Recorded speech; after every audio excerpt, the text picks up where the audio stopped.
Hey everybody, it's Friday. Hey, welcome to Empowered Meals. I'm Donna Meals, and that's who I am, and that's what I do. Wow, that sound corny? And I've been having a ball all week. I'm gonna actually open this up and start some conversation here, and I just need to.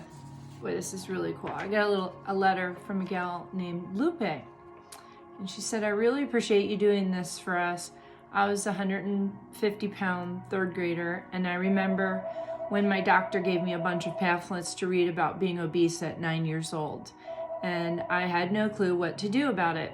Fast forward 30 years, and I'm still struggling with my weight, but now I have 2 boys that are following my lead, and I want so much more for them, but I get a bit overwhelmed at times. I just want to educate myself and help them in the process." Oh, man. Wow. If I can help you, Lupe, just a little bit to even just be more inspired to keep going. What you said was so brave that I think I responded something about, you're being a leader for your sons. That's, wow. I have so much respect for that. And to come out and just kind of state that's especially in a group forum like that, there's a lot of bravery that goes on with all of, our trials with the different things of food gamification. Okay, I want to reiterate. So I keep refining and defining what I mean by that. Every day I keep coming up with a different scenario. What was it? Okay, so I'm defining food gamification as identifying what we should truly eat and the process of getting to the place where you desire and enjoy the choices. So it all goes back to physical. And then there's the mental side. It's the food coach side and the life coach side. Okay. Yeah, I'm gonna go order some hats when it says life coach, food coach. Okay, I'm sorry. I'm just excited because I'm gonna have some chill time this weekend. Maybe do a little hiking or something. I don't know. And I gotta bust out. I've been locked in the house for the last week. Well, I don't know, the last year, something like that. We all do. I would love to be able to just go out and, find a girlfriend and go have a cocktail somewhere and hear some live music. I miss that. I haven't done that in a long time. So, wrapping up week number 1. I would just really like to give a shout out to my KBB family, that's Dean Graziosi's gang, and my Tony Robbins family. And these are all people that I've done programs with, and we all share and we support each other. And me jumping in and doing this week, I didn't plan on it.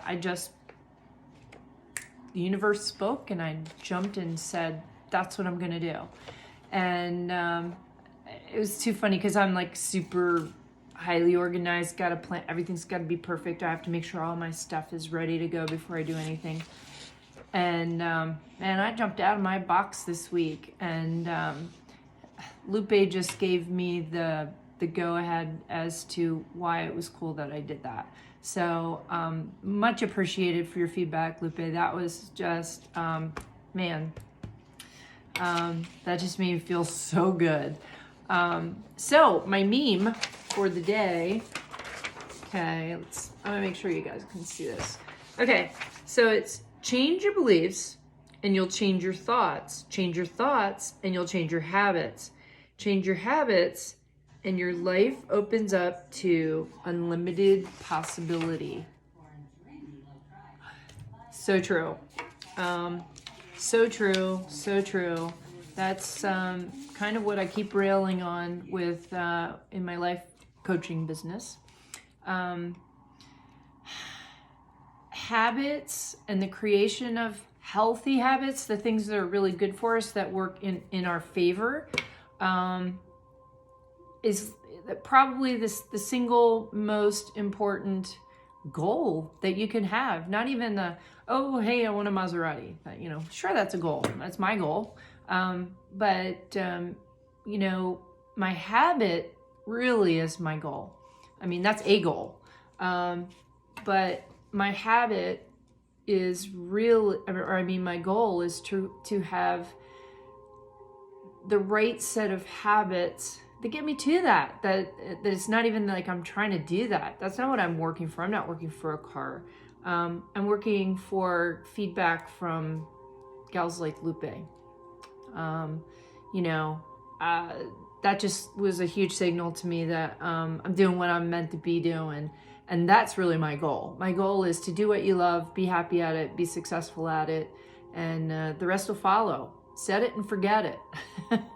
That's what I did with my cryptocurrency, and it's going sky high right now. So we'll talk about that another time. But or if you want some, not advice, but if you're interested in something like that, and you want to learn a little more about cryptocurrency, I've been doing lots of research, and it's starting to pay off, and it's going to in a really good way. I have that intuitive feeling about that. So anyway, speaking of those topics, we're gonna go into the topic here, and I'm gonna pull a little bit of all this. I'm gonna try and pull all this stuff together, but the topic today, and this is just an overview of sugar. I could spend a week, I could spend a month on sugar, but for those of you, you know, that maybe understand the difference between complex and simple carbohydrates. I'm going to go through that, but you know, who knows? You may even hear something that you haven't heard before, or just maybe something in a different perspective. That's why this conversation is always good, even if you've heard it before. And you're going to hear me, I say reiterate a lot because, and I kind of apologize for it, but it's not by accident. It's by intent. Because remember when I was saying that lizard brain, it conditions itself through repetition. The more you hear something, the more you're going to learn it. That's why you had repetition in school. So I'm not going to say this is food-education, it's education. It's not school. Well, if you want to call it that, you can too. But for me, you know, it's just, for me, my perspective is I'm just sharing the things that I've found to be points of wisdom for a lifetime, not just in the food realm, but also, you know, in your mind too. So we're gonna go, like I said, into today's topic, sugar. Okay, we're gonna take a little deeper look at sugar. Gotta be the number one culprit for disease. Number one, especially because it's the hugest, the biggest, the largest, the most encompassing factor when it comes to inflammation. It's just poison, basically. And I stated before, anything in balance is fine, okay? You know, I'm not perfect. I don't eat perfectly. I don't want to. I want to enjoy something every once in a while that's not necessarily on my list. I just can't, I just don't see the need to do it every single day. You know, like I used the reference last time of people that are 600 pounds, or, you know, that in that show. I failed to mention, I was kind of assuming that maybe you saw that show before. I mean, they have people in their life that are constantly, they're going to get fast food all day long. And they're just, all they're eating is fast food. It's not even what I consider to be food. Okay? It's just, I guess what you have to do is come to the place where you have to understand the innate value of everything that you're putting down your gullet. Okay? And I do this all the time. I have to catch myself sometimes. And and this is sugar related, because sugar comes in a myriad of different varieties, shall we say. So each time you put something in your mouth, whether it's sugar or if it's a cocktail on Friday night or if it's this, that, or whatever, you have to think to yourself, is what I'm putting in my body, is it going to help me or hurt me? Okay? Those people eating the 600-pound diet or their enabler relatives are all bringing them fast food every day. Everything they put in their mouth is going to hurt them. Every single thing. None of that stuff is good for you. They don't even have a reference of what's good, okay? And so equally, sugar, so many of us don't even really understand when somebody goes, oh, there's a lot of sugar in that. Like yesterday I was talking about, or the other day, talking about carrots. And, I'm not really a fan of carrots. They don't float my boat, so why eat them and eat all that sugar? So we will discuss that in a second, but first of all, getting back to that, is it going to hurt me or is it going to help me? Okay. Hey, if I'm out there with my girlfriends and I want to go enjoy a cocktail on a Friday night, listen to a band, my mood and my vibration and my state is going to be so much higher that's going to totally negate the negative aspects of, having a cocktail or two. It is, because I'm happy. And I all day long, emotions and the chemistry that our emotions produce for us, especially if they're good, are going to trump, having a piece of, or a Krispy Kreme donut, I guess I should say. I used that as an example before, which is horrible stuff. Flour, sugar, white sugar. We'll go there. Okay, so that brings me into back to the inflammation thing, okay? Inflammation is the major proponent of all disease, okay? So, here we go. Words matter. Disease. I didn't pull out another copy for myself, but usually I like to do that so I can read this and show you at the same time. But disease, noun, a disorder of structure or function in a human, an animal, or a plant, especially one that produces specific signs or symptoms or that affects a specific location, they mean in the body, and is not simply a direct result of a physical injury, okay? Okay, so what they're talking about there is chemistry. Good to go to the doctor when you break your leg. Easy, they're gonna help you get this, all right? But they're not always the best. And I'm not busting on doctors, I'm really not. But I'm speaking from a lot of experience that I've seen where, they're so overwhelmed, with there's a million different things that can cause every ailment. And it's really hard to pinpoint that.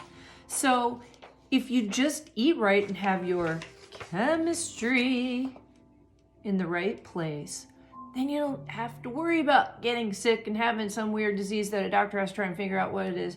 It's just not going to happen. If you take care of yourself, it's not happening. Remember Kenneth? He was talking, he says, I'm 52 years young. He did the live, he went live on my Facebook page on Empowered Meals, in the Facebook page. And he was talking about, I haven't been sick. His health is great. And that's a testimony to what I'm talking about. And it's all part of that same thing, balance, okay? Yeah, you know what? I ate really great this week.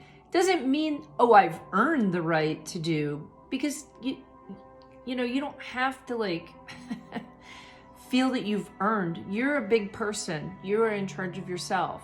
And, if you go and decide you're going to have dessert and say, every bite, this is so good. I love this. I'm so happy that I'm having this cheesecake because I haven't had some in so long time. That's, cool.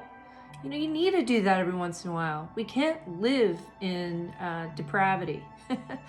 Even though I kind of am in my little deal right now, but I'd rather have healthy hair. I still have 10, 12 pounds to lose, to be at fight and weight. So I want to get really back down to where I was when I was in my 30s and in my prime.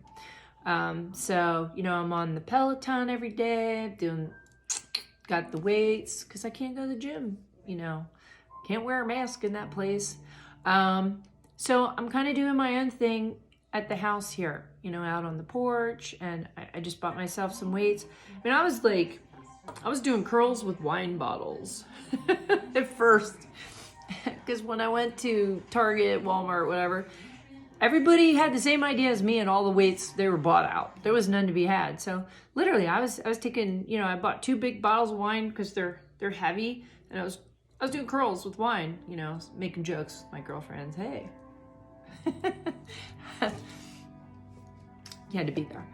So, all right, sugar. Sugar is basically defined as just carbohydrates, okay? Sugar can come in 2 ways.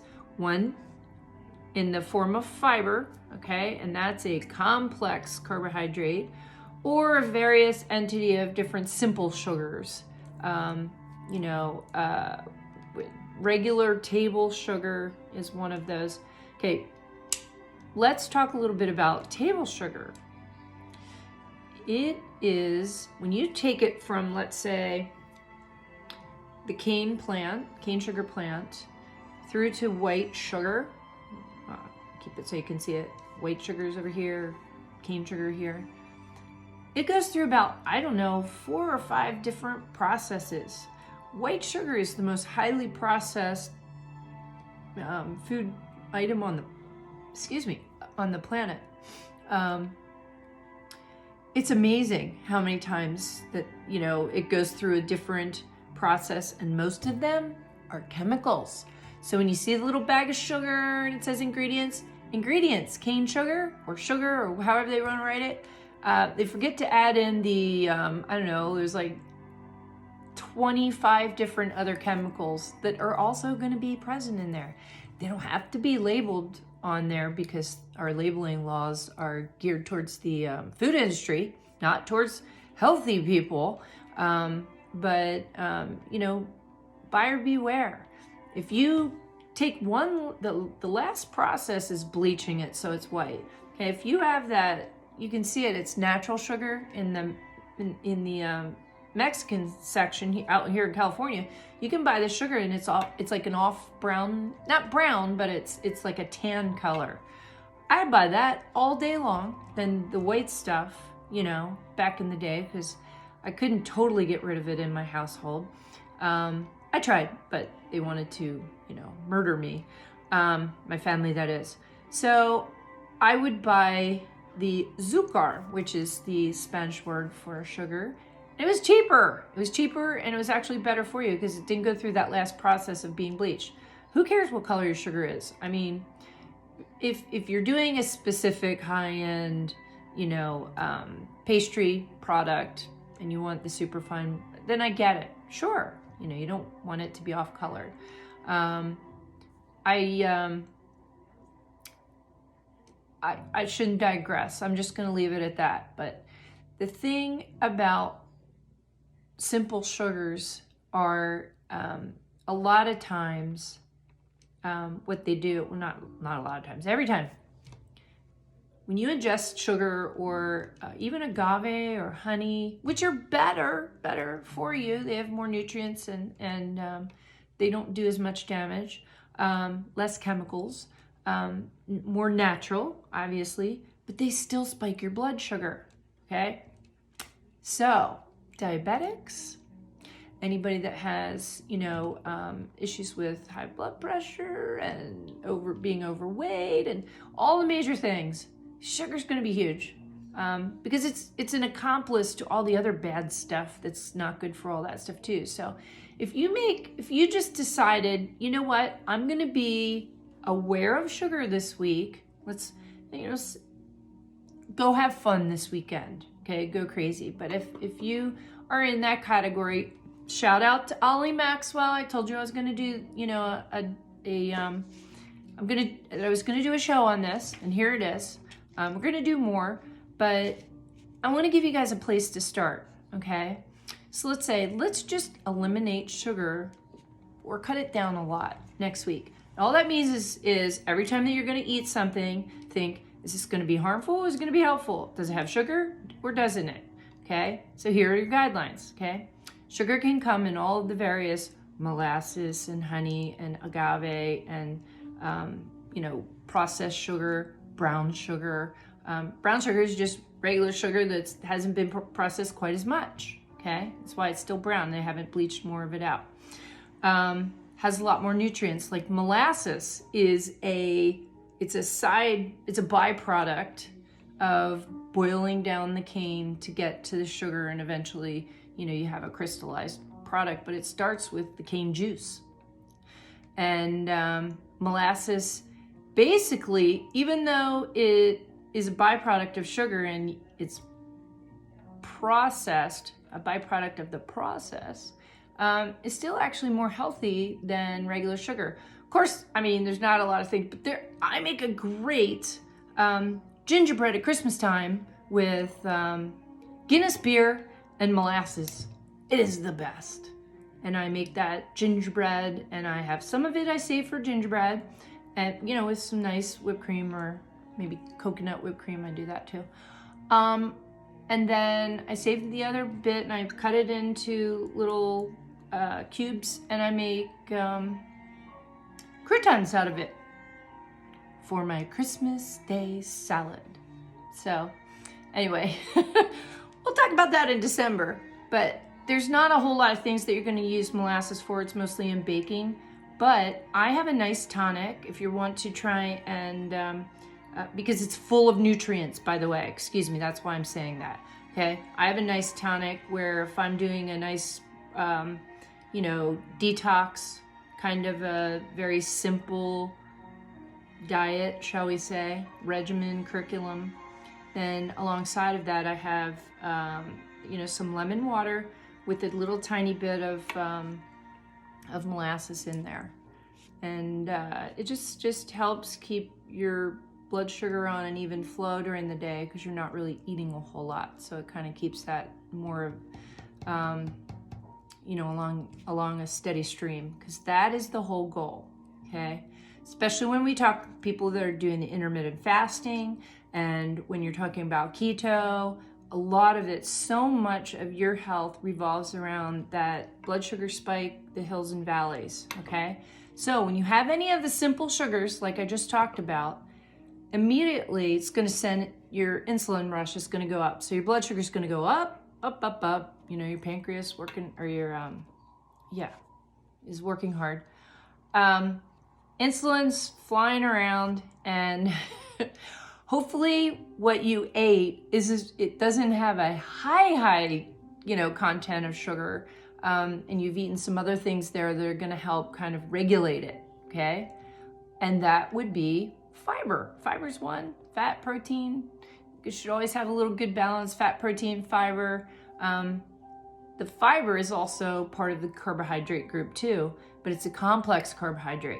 I'm going to use rice to illustrate that. Okay, so you have low kernel brown rice, okay, and you eat that, and there is starch in there.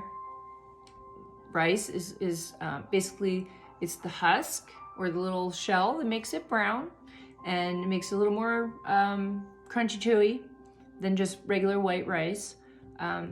White rice is the product when the husk is removed, okay? But that husk, it has all the fiber, and you need that. You need fiber in your colon. It's kind of like called the colon, the scrub brush of the colon.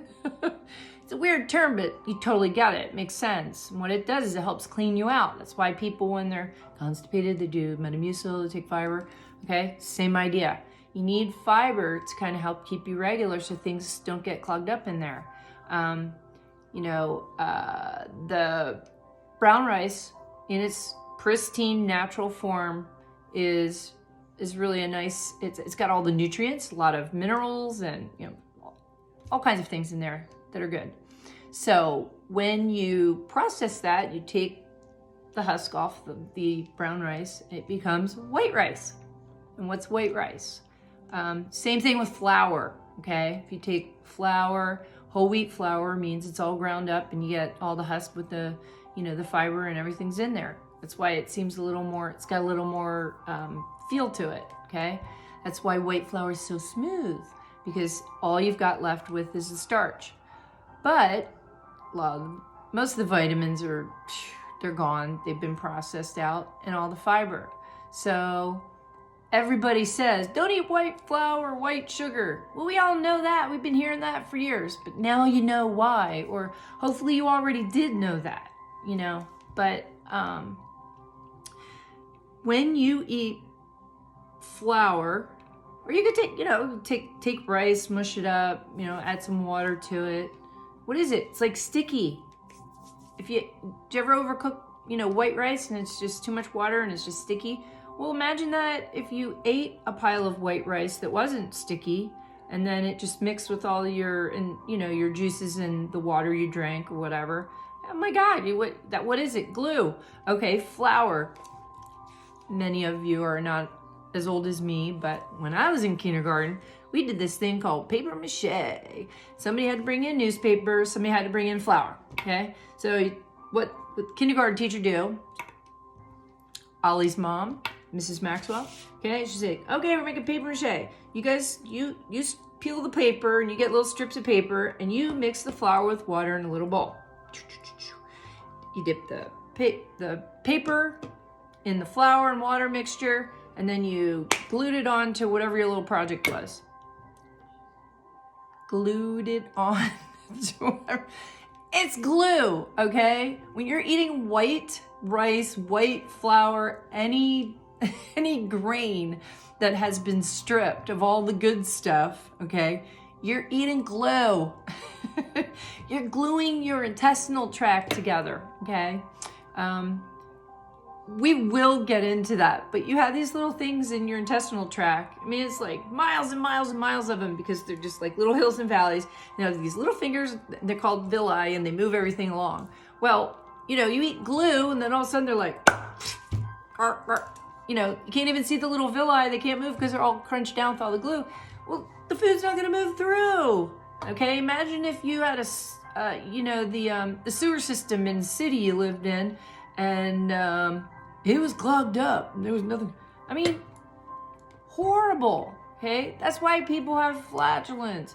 That's why that's not the only reason why. But if you or somebody has chronic flatulence, okay, they're not cleaning themselves out right. Okay, imagine that. Imagine if you couldn't even, if you were all blocked up because everything was glued down, then all the real good food's gonna be like, whew, just going right on through. You're not even gonna get the nutrients from that stuff because you still can't even get them from the old stuff. I mean, it's a cycle that spins out of control. Now, can you see how the nice 400 and 500 and 600 pound people, how they got that way? Because they're still trying to eat and get nutrients, and what they ate before is keeping them from the other good nutrients from getting absorbed, because everything's all bogged down. So it's a train wreck. It's a train wreck inside your body. So even me, as great as I, eat, and my culprit probably was stress, adrenals and stress for sure. But I still had issues going on in my, in my underworld here, that the test showed. Then I was stunned. I was like, how can that be? I eat so well. He says, stress. Okay. So I'm going to bring that back, foodification. It's not just the physical, it's also the mental. There's two layers to all this stuff. Okay. All right. So, I think I went into a pretty good deal about the difference between complex and simple sugars, okay? So, I also want to talk about vegetables. Vegetables have fiber, but they do have certain amounts of sugars that are present as well, okay? Carrots are a little higher, peas, corn, okay? Corn is really a seed, when you think about it. We plant the corn seeds and the corn grows. So I don't really consider it a vegetable. It's kind of one of those, you know, in its own little category, but it has a lot of sugar in it. So when I said the other day that carrots have a lot of sugar, yep, high carbs, okay? So if you're a keto person, you know, or you're doing, you know, paleo, any of those things that's really conscious of the carbs, yes, we should all be conscious of carbs because there's so much sugar in everything. I'm gonna do an episode. I have to find a grocery store that'll participate, but that's one thing I do with my clients on a one-to-one thing. We go in, or I'll say, hey, gather up 5 girlfriends and we're gonna go through Trader Joe's or whatever store it is. And I take them on the tour of the grocery store and be like, oh yeah, okay, so these things look the same, right? Well, yep, pick that, don't get that. Okay, here, whoop, turn the label around, let me show you. Oh, see all those different ingredients that you can't pronounce and you couldn't even try if you wanted to? Yep, you don't need, if you can't pronounce it, don't eat it. Don't eat it. Oh, I just shook the table. See, I'm just, you know, I'm emphasizing how important that is. So here, okay, so that was that was a sugar 101, okay? Not trying to get into too much technical detail. I mean, I could go on for days, but here's a challenge, okay? Maybe even over the weekend, if you'd like. Maybe over the weekend, you can start thinking about it, or even try this weekend. And just sit there and do a self-conscious thing. Every time you decide you're gonna pick a meal, whatever, you know, everybody knows in the back of their head if something's good for them or bad for them. Pretty much they have the intuitive idea, okay?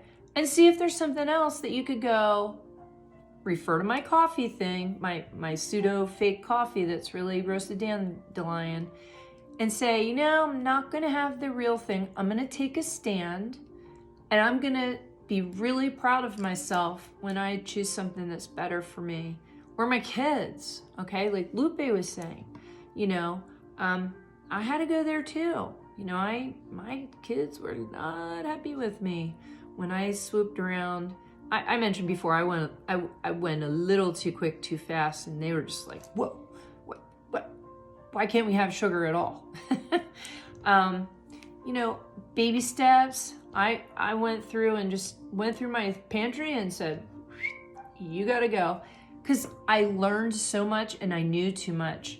And you can't unlearn something, okay? You can't.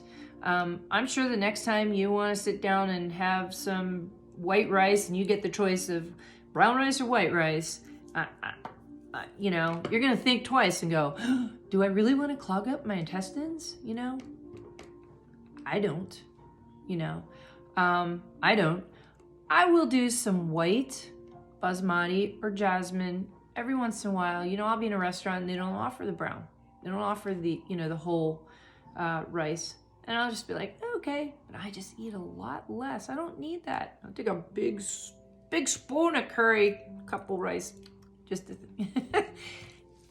mental hacks. You got to talk yourself into and just be grateful and glad and say, oh yeah, this is great. I didn't need that rice. You know, the only time it's really hard for me to do that when you go to all you can eat sushi, you know, and they want you to eat like the whole thing and then they pack extra rice in there because they don't want you to, you know, order more with the expensive fish. And when I grow up, whatever, I should have a sushi bar because, you know, they wow, can you make really good money selling sushi if you do it right. But it's not an expensive thing to do, sushi. But they still do, they add in all this rice. So I'll be like, trying to like not eat all the rice. Hey, you gotta eat all the rice. I can't eat all that rice. All right, fine, I'll pay more. I don't care. Just a silly illustration. So, I'm gonna now go into my life hack portion. I kind of already got into it. Like I said, these are all my little things that I want to talk about today kind of interchange within each other. You know, we all know deep down what we should do, okay? And I used that illustration. Yeah, okay, no white rice, no white flour. We've all known that forever. But here's the call for you, your health, your family's health. Really give that some thought. And, like I said, you can't unsee something. Once you know that something's bad for you or know why, that's the mark of being a good teacher. I've found, and I've thought is, it's not just one thing, or let's say a good leader, okay? A good leader. I was so proud of my son. He just got a promotion. He's in the Marine Corps. Yay, Duke, go Duke. Just got a promotion. He's stationed in Hawaii. He was a pilot in high school, and now he's flying around on a G4 jet with a general. He earned that. He was actually recruited from, his unit in California to the Hawaii thing because they needed somebody that was actually probably a few levels up, but they took a chance on him. It's good. I got this letter about how they took a chance on him, and they were happy, that they did, because he has just been a dream. He was for me. Love that kid. Anyway, I got so excited there, I forgot what I was even saying. I miss my son. I miss my daughter. They're both in the military, and, it gets a little lonely because you can't always talk to him either. My son, he's always flying around. I might actually go and see him probably in a few weeks, maybe go to Hawaii. But the point that I was trying to make was, what was it? He got a promotion, and I was having a deep down conversation with him. It wasn't dark, it was really great. At Christmas, before on the way home, I was driving him to the airport, and he was going to fly back to Hawaii, and he had been here for, a good week or two. And I said, so Duke, I want to hear, you just got this promotion, and now you're going into more of a, a leadership role. And I said, what do you define as good leadership? And he's 23. Answer blew me away. He said, well, in leadership, you don't just tell everybody what they're supposed to do, or show them what they're, supposed to do. You get down there and you do it with them, and you inspire them to do it right.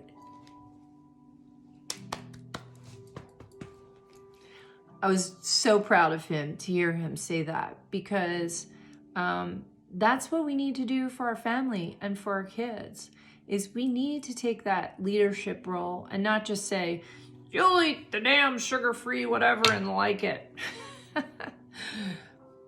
I think that's what happened in a lot of our parents' generations. They were in the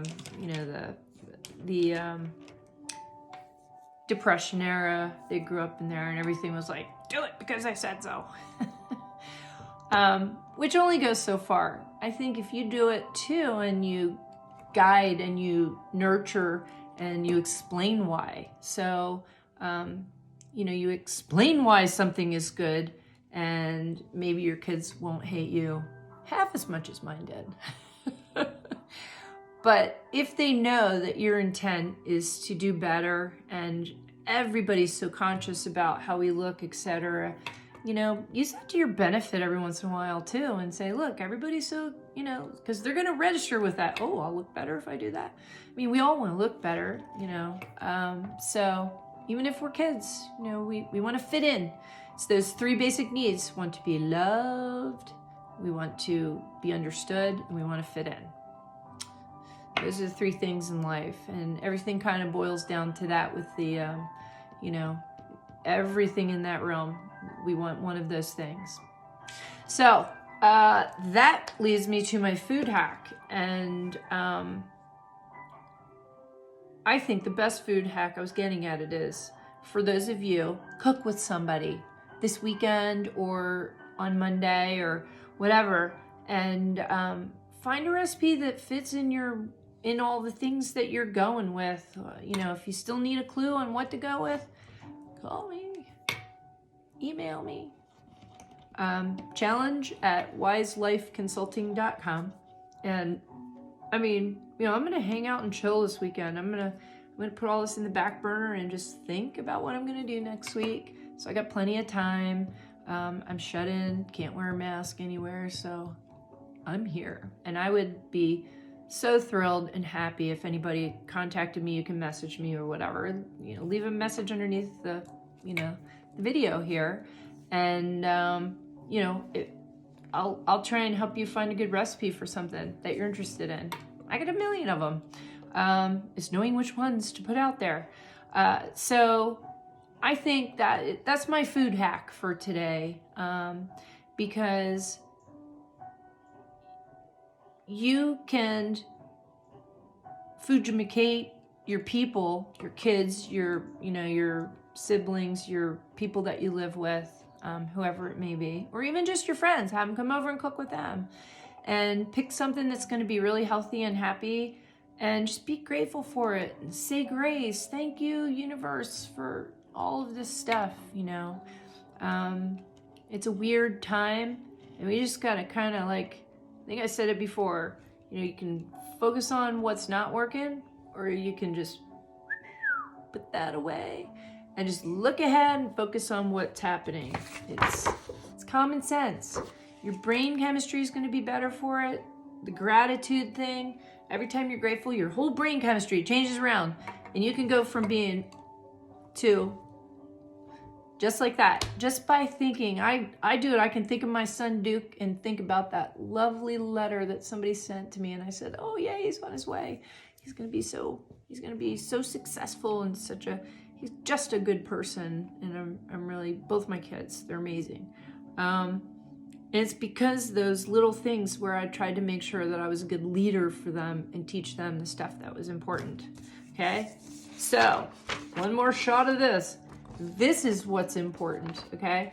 Eating like this is really what's important. We gotta get out of this habit, okay? So when you're eating those French fries that were, I mean, you know, McDonald's fries, everybody likes them. I couldn't even look at them. I know too much. Oh, that's good homework for this weekend. If you have Netflix, watch Super Size Me. Watch it. It will open your eyes. Or Food Inc. Okay? Those are the two. I'm going to have to try and remember to put those in the thing. If you got time this weekend, those really, really, really good things. So much information. Anything else that you can watch that it'll just kind of blend together some of the stuff that I'm saying, you know, that would be cool. You know, I'm going to leave with one other thing here. Okay? Darn it, I can't even read it. If you attract what you are, not what you want, attract what you are. You already are that deep down there inside, okay? If you want to be great, then be great, okay? That means you don't have to wait for something, just be it, okay?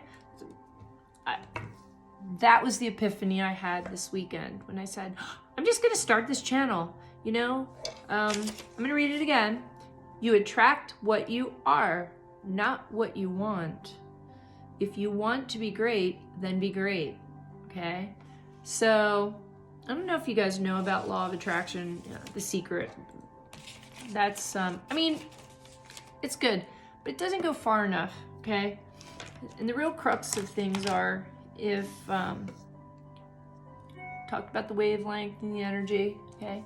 We have the power to attract into our lives what we really desire, okay? Goodness and love and all of those things. Or, I do have my picture, or my Maserati, okay? Sat in that baby. Oh, it was beautiful. White leather, okay? When I was a kid, I listened to that Joe Walsh song. My Maserati does 185. I lost my license, now I don't drive. I've been kind of hooked on that ever since. But such a nice looking car, and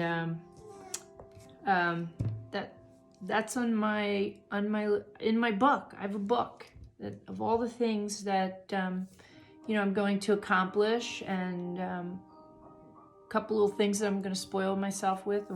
I've never ever picked out my own car. ever in my life. I never had a car. I have one now, but I got it because it was for my sales job, so it wasn't what I wanted. Again, it was picked out for me kind of, but never really had a car that was less than 5 years old. Mine right now it's a little newer, but it was still used. But because I'm too frugal, and it was just that. But one day I'm gonna get that Maserati, and that's me saying I'm attracting what I am. I'm the chick driving around in that. I got a picture of myself, and I look at it and say, here I am. I'm that girl. That's what I'm doing. Okay, so that's just a little bit of insight. So the second part, if you attract what you are, not what you want. Okay, don't think of it like you're in a place of lack.